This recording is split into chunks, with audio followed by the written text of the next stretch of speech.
Hi guys, it's Molly Leahy, the writer and director of Secret Truths, and today I'll be answering your top 10 questions. Right, let's get started. The first question.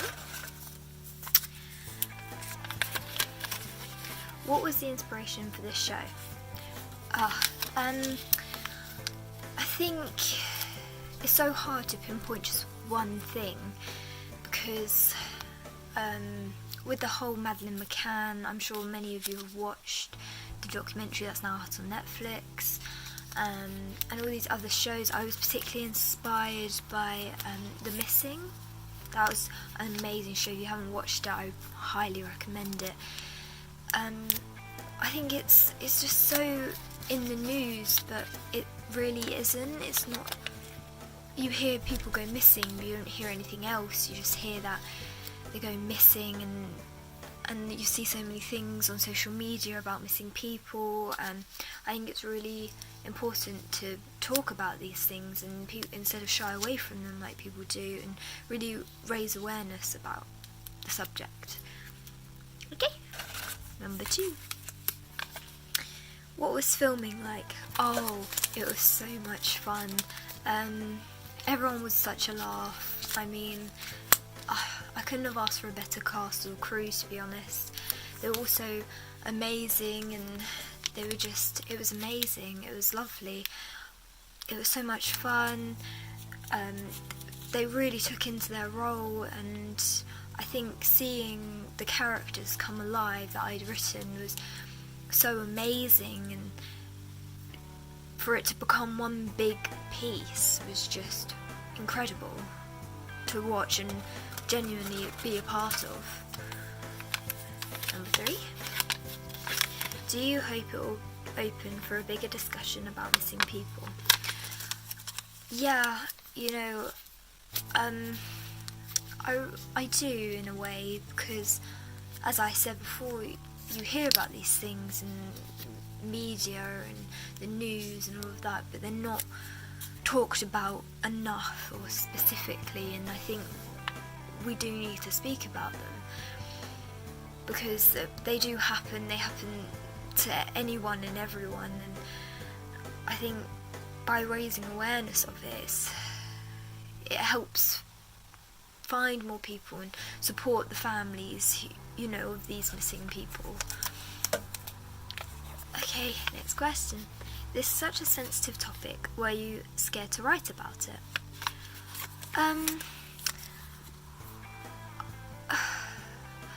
I wouldn't say scared. I was very apprehensive because obviously it is a very, very broad and known topic, and people know people that have gone missing, and it's so prevalent to have things that you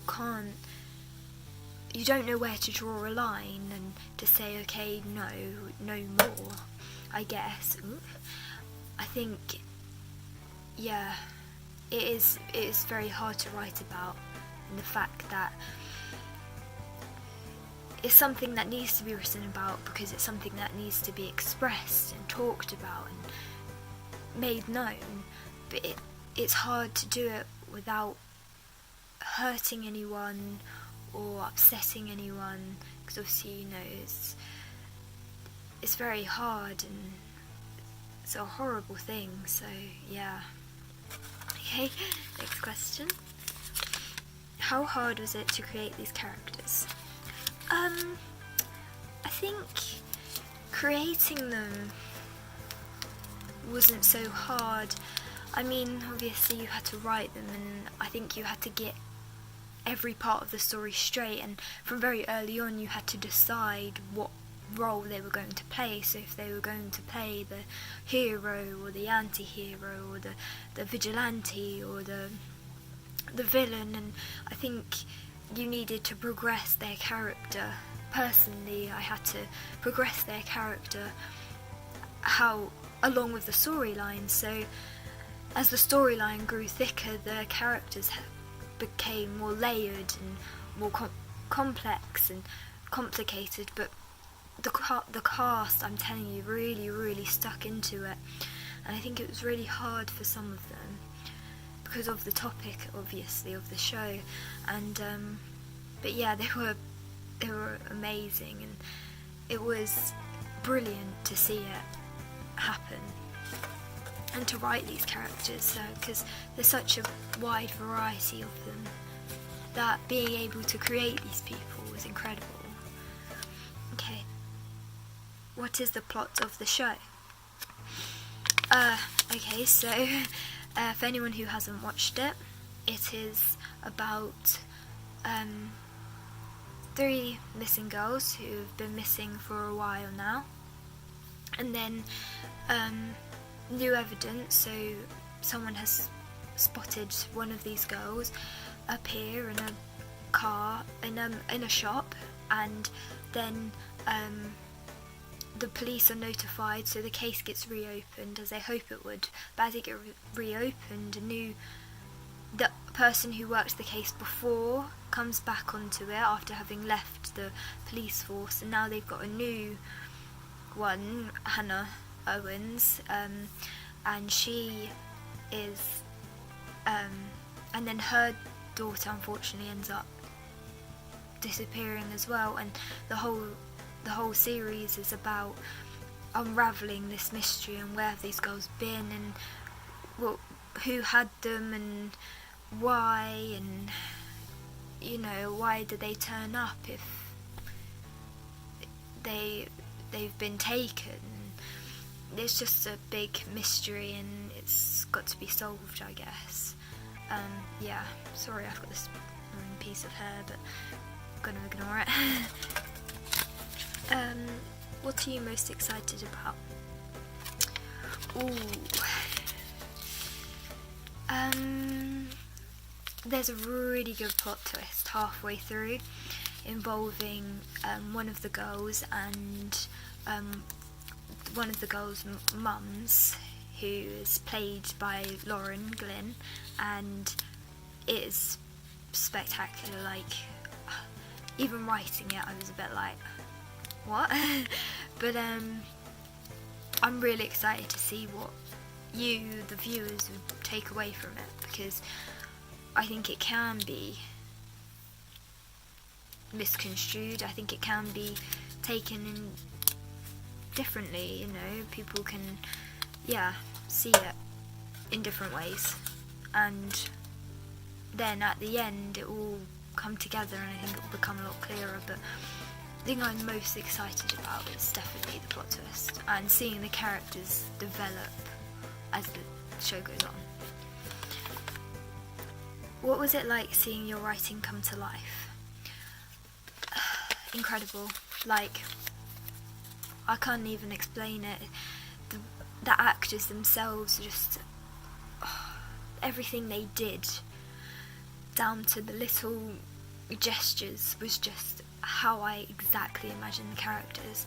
So it was amazing, and seeing this whole thing unravel and see them really work into it and become the characters, and the whole plot just takes off, and it goes further than even I imagined writing it. So just seeing it happen, I think, makes it so much more incredible and amazing. Yeah. Okay. What was the casting process like? Long, actually. So I think it took a while to see our characters be portrayed through these actors, and there was quite a lot of people who auditioned and tried out, and a lot of them got very close, and some of them were amazing. But I think it was really hard to find those few people who actually captured the essence of, this is the character, this is exactly how I want it. But thankfully I ended up with a cast that completely does that, and yeah, I couldn't have been luckier, to be honest. Yeah. Okay, last question, guys. Who is your favourite character and why? Oh, I love this question. I love all my characters, obviously, but even the villains. But my favourite's definitely probably Lucinda Eastwood, played by Katie McCarthy. I think it's because she's so headstrong and stubborn and strong-willed, and she's very much trying to prove something, and I think through trying to prove something she becomes much more understanding, I think, of the situation, and she grows, and I think her character has the most development, and she understands that not everything is black and white and how she's been told, and I think her world completely unravels at one point, and I think seeing her climb back from that really helps you sympathise with her character. And she's just, underneath all this strong will, she's very vulnerable and kind, and even writing her, I knew that I could never make her the villain, and seeing her grow and how Katie portrays her throughout the series is incredible, and I'm in love with the character, to be honest. She's amazing, and I think she's a proper role model, and she becomes exactly what she wants to be, but she doesn't realise it, and ultimately she really helps solve the problem that no one else has been able to solve, and she's a key part in this whole story, and she helps people deal with it. Okay guys, I hope you enjoyed that. That was Top 10 Questions with me, Molly Leahy. If you really like it, don't forget to check out the show. It's on every Saturday at 7:30, BBC One. Don't forget to check out the show. I hope you enjoy it. Thanks.